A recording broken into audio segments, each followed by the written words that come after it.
Si tu recherches à t'éloigner du doute et à ne plus en avoir, et être sûr de toi en fait dans ce que tu entreprends, dans tes projets, dans la foi aussi que tel ou tel truc c'est ton rêve, etc.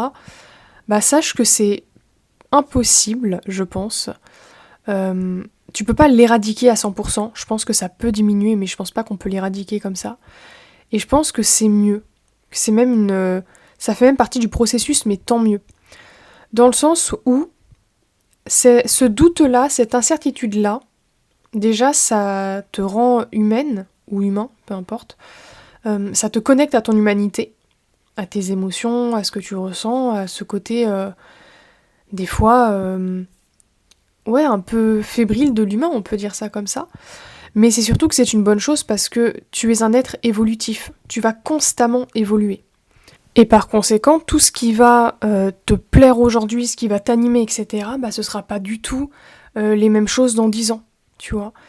Et c'est très important d'avoir ce doute, etc., d'avoir cette remise en question pour se dire, ok, est-ce que là, ce que je fais, ça me plaît toujours autant, ou est-ce que je veux changer radicalement de projet, de vie, ou est-ce que je veux le modifier aussi? Parce que peut-être que tu veux faire quelque chose, mais t'as besoin de le faire différemment, enfin, voilà, il peut y avoir plein de circonstances. Après, si on parle vraiment du doute qui t'enferme, qui ne te permet pas, qui te stresse, tu vois, qui va te limiter, qui te met plein de croyances limitantes qui te bloquent, le meilleur moyen de combattre ce doute, c'est d'agir.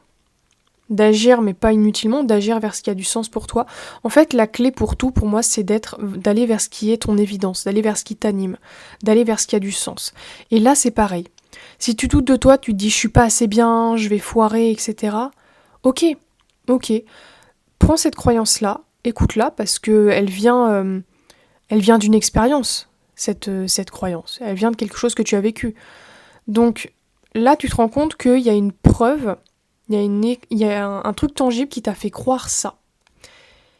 Et du coup, pour éloigner le doute, il faut que tu fasses quelque chose qui casse cette croyance. Donc ne va pas poser une action qui est énorme, qui vraiment te terrorise, mais va dans une situation qui crée de l'inconfort. Mais toujours dans l'objectif de casser cette croyance-là. Donc si par exemple, on va prendre ce que je fais là, t'as envie de te lancer dans un podcast, mais t'as trop peur de parler, tu te sens pas à l'aise, etc. Bah, commence à faire des podcasts, mais juste pour toi. Et après, peut-être fais-le écouter à 1-2 personnes proches. Tu vois, vas-y progressivement, mais toujours en faisant des choses qui, voilà, ont du sens pour toi et qui te ne brusquent pas trop, histoire de te montrer que, bah, finalement, ce truc qui était extrêmement effrayant ne l'est pas autant. Et c'est comme ça que le doute diminue, ou alors il reste là, mais tu le prends plus autant au sérieux, et c'est comme ça que tu gagnes en confiance en toi, en fait, que tu deviens davantage sûr de toi. Et il y a un autre point que j'aimerais rajouter aussi, c'est n'aie pas peur d'expérimenter. Parce que, comme je viens de le dire, là, il faut en fait, ton cerveau a besoin de preuves pour construire ou déconstruire une croyance. Et du coup, l'expérimentation, pour des trucs banals, hein, que ça peut être prendre un cours de poterie, que ça peut être faire une randonnée, j'en sais rien, faire des trucs qui n'ont aucun sens avec ce que tu veux, mais c'est vraiment par l'expérience, par l'aventure, je dirais aussi peut-être, que tu pourras débloquer de nouvelles croyances et que tu pourras vraiment évoluer du coup, parce que tu auras plus ce plafond de verre qui te limite au-dessus de la tête.